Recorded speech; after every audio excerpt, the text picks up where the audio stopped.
Hey guys, we are back today with our textbook, chapter 16.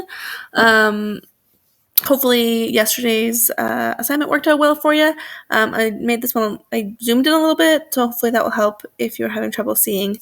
But yeah, we're just going to continue on with where we left off. So we left off at this little spot where we talked last week about sort of the way that when the Westerners were allowed in, how the Japanese sort of started to really quickly change. They started to change laws even to make the Westerners more comfortable. They started to make things in their homes more like the Westerners. They kind of got really like enamored with, or they were just like blown away by some of the things that the Westerners had, and so then they changed really quickly. So now we're at this little spot where it's like a different page. So in textbooks, it's not like a novel where you can just read it straight through and everything happens in order. In textbooks, there's going to be lots of little things that are sort of added in that don't necessarily fit. So with what we've been reading, it's sort of information about that time period. And now we've hit this little blue blurb. And everything in this blue blurb falls under this category of a fast forward. So if you're imagining what that probably means, it means it's kind of, we've been talking about the past, and then we're going to jump into the future. So it says, Japanese social customs today. So would you be surprised if you were expected to take off your shoes when entering a Japanese home? It's kind of funny because we definitely are pretty big on this here. I don't know about you guys, but in Canada, the expectation is pretty strong to take off your shoes in most homes. In a lot of places in the States, I found that that's not the case. They want you to keep your shoes on when you go in the house. Most Westerners who visit Japan today are aware that Japanese society has rules of behavior that are different from their own. This isn't just true about Japan, this is true about everywhere. By knowing and following the rules of Japanese society to the best of their ability, Westerners know that their stay in Japan will be more pleasant and their business associations will be more successful. The social customs of Japan today have been formed by such factors as the values, attitudes, traditions, history, and geography of the Japanese. So here are some tips for scholars going to stay in Japan. One of the first Japanese words you will hear in reference to you is gaijin, literally translated as outside person. So they would call anyone who's not Japanese this word. First names are generally not used in Japan when addressing a person, except among very close friends or by senior family members calling junior family members. So this is a really unique one, where here we've become quite a casual society where you would call most people that you meet by their first name. As a kid, you might call your friend's parents and your parents' friends Mrs. and Mr., but sometimes people don't do that. They might just call them by their first name. That would not be acceptable in Japan. Everyone is like Mrs. or Mr., kind of the equivalent of that, except very close friends. Hugging and kissing in public among friends and family, even after a long separation, is uncommon in Japan. When eating Japanese food, never stick your chopsticks into rice since it's associated with the rice bowl placed in the funeral altar. So this is kind of interesting, but in what they're talking about is don't if you stick your chopsticks like upright so that they're like sticking up out of the rice. And that is something that they do at a funeral. They stick up chopsticks in rice. And so when you're eating rice, you always just lay your chopsticks across the top of the bowl, and you don't stick your chopsticks into them. So based on what you know about Japan, so these are whenever it says think it through, it's always going to ask some like kind of broad questions. So based on what you know about Japan, consider the possible origins of these social customs. So where do you think these ideas come from? So pick one, and I want you to think about why it might be that way. Number 2, which of the above would be the most difficult for you to accept based on your worldview? So out of these 4 sort of rules or customs, which one would be hard for you? So would it be being called a gaijin? Would it be not using first names? Would it be not hugging? Or would it be not putting your sticks upright in rice? And why? Okay. So now we're back to it being on a white background. This is continuing with the information we learned from yesterday.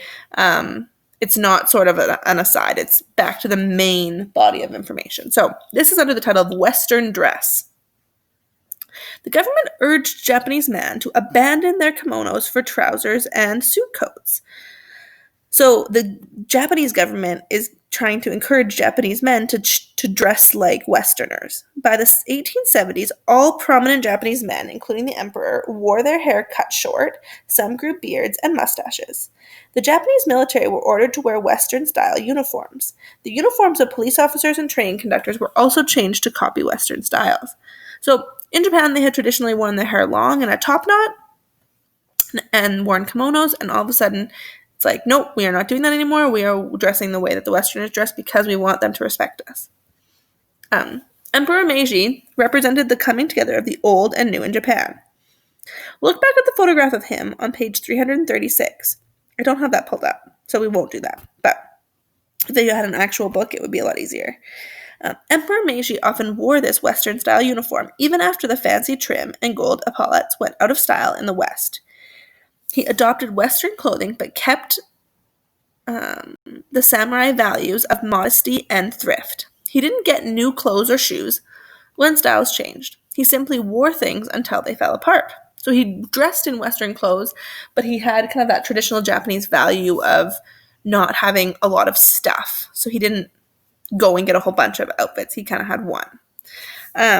He ordered his doctors to try both Eastern and Western medicine when his children were ill. He was involved in matters of state as a Western prime minister would be, but also dedicated time to poetry as emperors before his time did. So he's sort of in the middle of this, these two very different cultures, and trying to sort of fit into both boxes,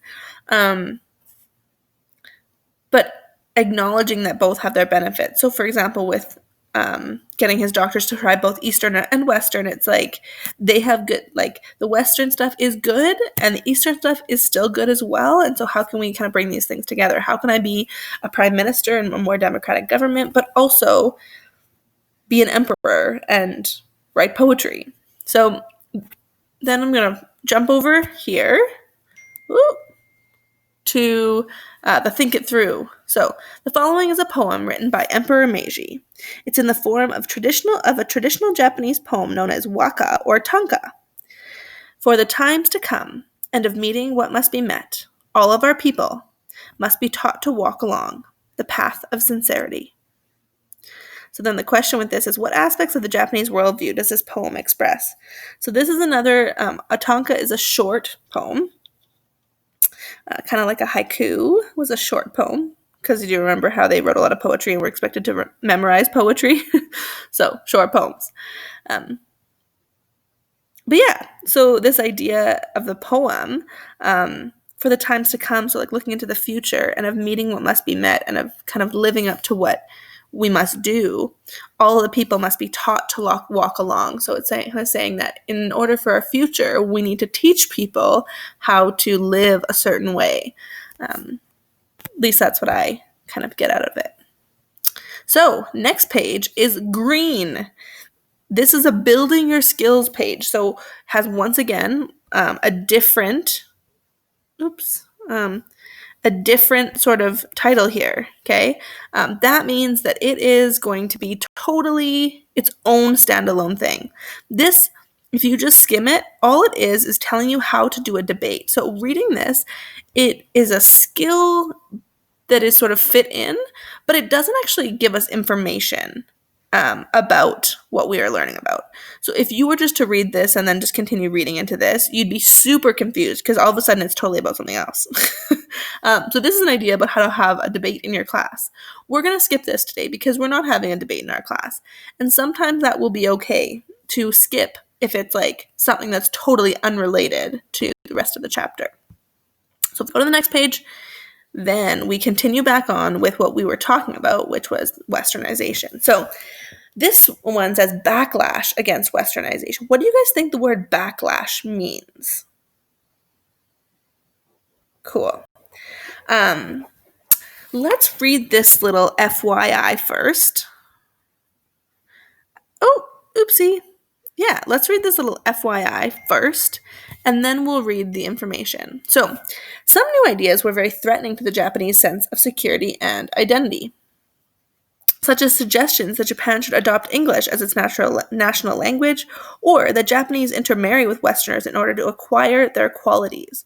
So these were very threatening or scary to the Japanese, because they built their culture on this idea of security, strong identity. They're having their own very unique culture. And then all of a sudden, now it's opened up and people have ideas like, oh, we should start speaking English, or we should marry the Westerners so that our kids are more like the Westerners. So it's kind of this like loss of what they've worked so hard for, which is their unique Japanese identity. So, backlash against westernization says many people thought that their society was going too far in its westernization, especially after the government built the Deer Cry Pavilion. The Deer Cry Pavilion was a fancy European-style building in which Western visitors were entertained.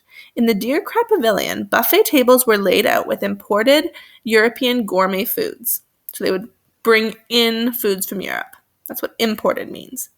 And gourmet means fancy. Japanese gentlemen puffed on Cuban cigars and played card games and billiards. French orchestras played operettas, and German bands played polkas and waltzes, not waltzes. So super interesting. They build this building, and then within it, it's everything that during the Edo period would have been outlawed. So we have Cuban cigars, we have French music, we have German music and dancing, we have European foods, all of this stuff that is not Japanese. Americans and Europeans mocked how quickly the Japanese took on Western clothes and customs.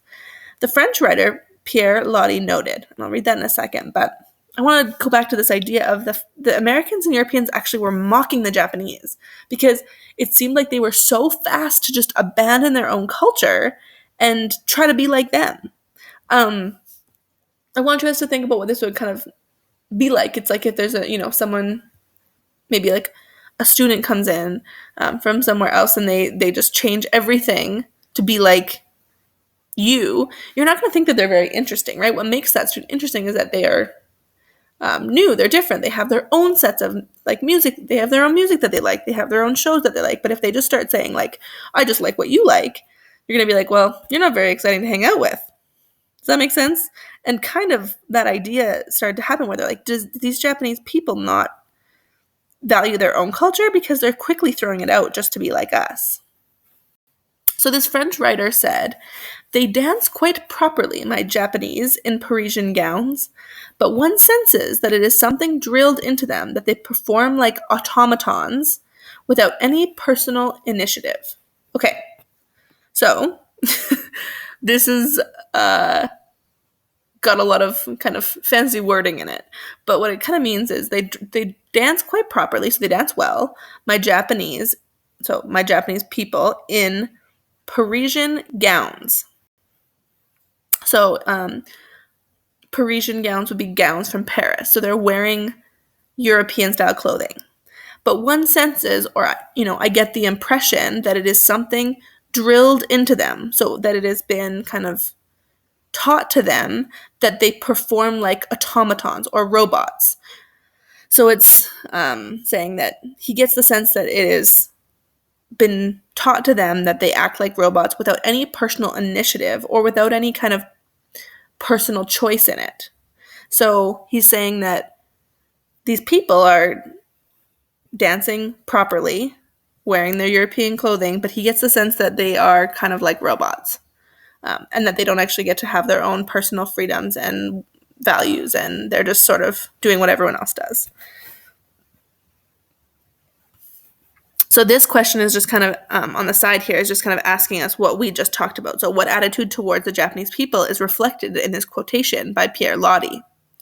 So what attitude do you think he has towards them? Identify the words or phrases on which you based your answer. Foreign diplomats were willing to eat and dance with the Japanese. So foreign, meaning from another country. Diplomats, meaning like politicians, sort of. Like, they were people coming to represent their country. They were willing to eat and dance with the Japanese, but they were not willing to change the treaties that the Japanese felt were so unfair. So the Japanese had been doing this. The whole reason that they were doing this and making all of these changes is because they wanted to be respected by these nations so that they wouldn't be taken advantage of in this treaty, and that these other countries would agree to change the treaties to make them more fair.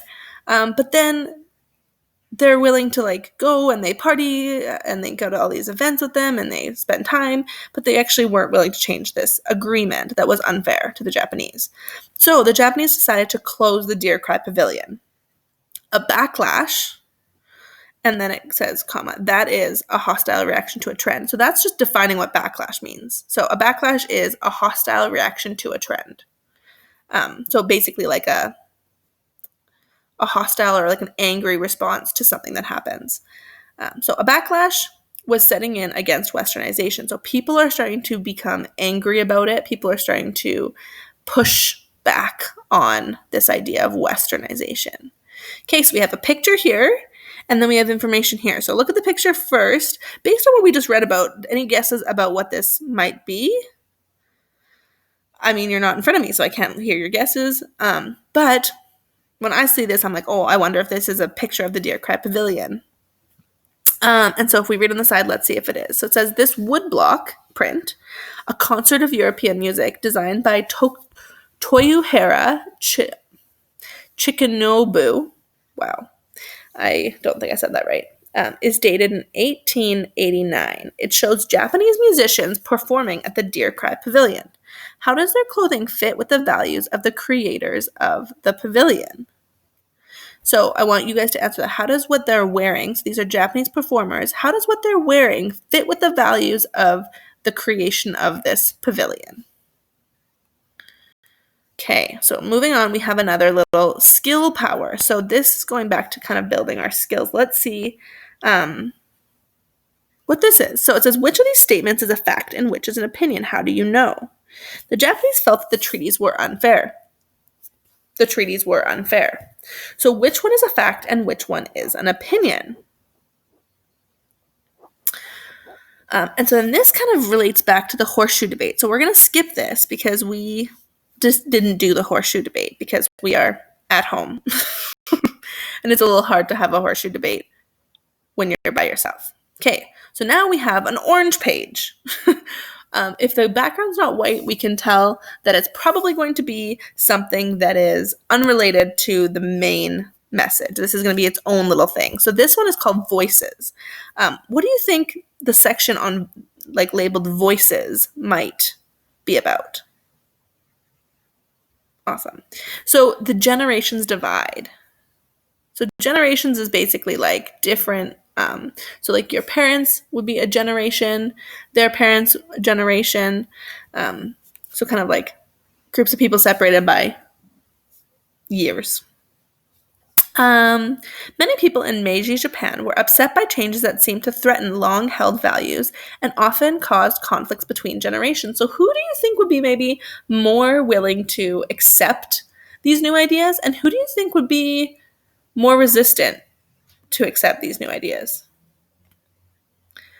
So this first little section is about eating meat. So although most Japanese did not eat meat, strict Buddhism forbade killing and eating animals, the Meiji government encouraged it. A Japanese woman remembers her grandmother explaining. So this is saying the Japanese never ate meat until, and then the Westerners, obviously, they ate a lot of meat. So this is a memory that a Japanese woman had, and it says, your honorable father has ordered his household to eat flesh. The wise physician who follows the path of the Western barbarians has told him that the flesh of animals will bring strength to his weak body and will make the children robust and clever like the people of the Western Sea. So they're being told to eat meat, and they're saying that the Western doctors, physician means doctors, the Western doctors are saying that this will make them strong, make the children kind of strong and smart, like the people of the West. That evening, we ate solemn dinner. Solemn meaning kind of like sad and quiet, with meat in our soup. Grandmother did not join us. She always occupied the seat of honor, and the vacant place looked strange and lonely.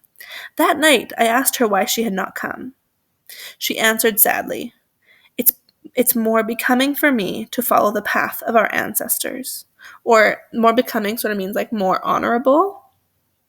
My sister and I confided, or like confessed to each other that we liked the taste of meat, but neither of us mentioned this to anyone else, for we both loved grandmother and knew our disloyalty would sadden her heart.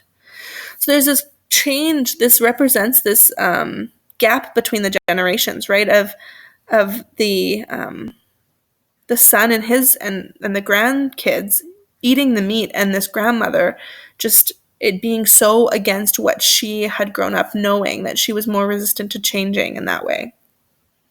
And wearing the top knot. So for centuries, Japanese men had worn their long hair tied in top knots, which is basically like a man bun. They were the creators. So actually, I don't know if they were the first. I'm sure they weren't. But it's back in style. With westernization, top knots were seen as too primitive for the new improved Japan, too like old school kind of. The son of a samurai who wanted to study to be a doctor recalls how new hairstyle laws affected his future.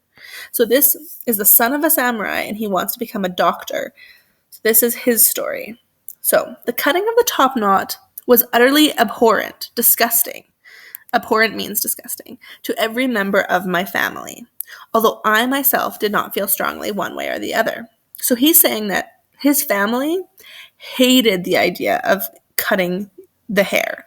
But he didn't really care. And it says, I bowed to my family's pressure, so he would not cut his top knot. The medical school refused to accept students who persisted in the traditional style, and thus the whole future course of my life was influenced by so slight a matter of a bushy top knot.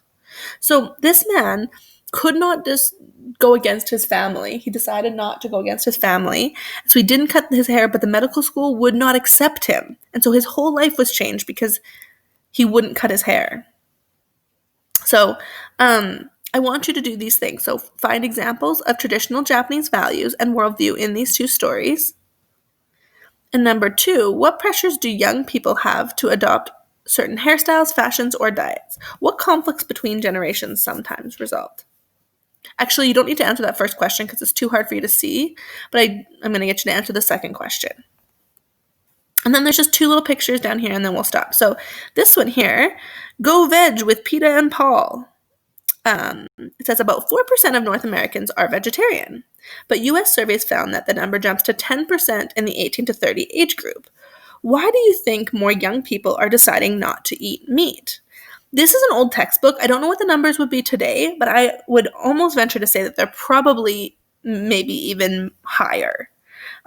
So what do you think is making more young people decide not to eat meat? And then this next picture, figure 16.7, this engraving was done by Amy Humbert in 1863 to 1864. According to karate master Funakoshi Ginchin, in Okinawa, in particular, the top knot was considered a symbol of manhood itself. Do you think that people today are judged by their hairstyles? Explain.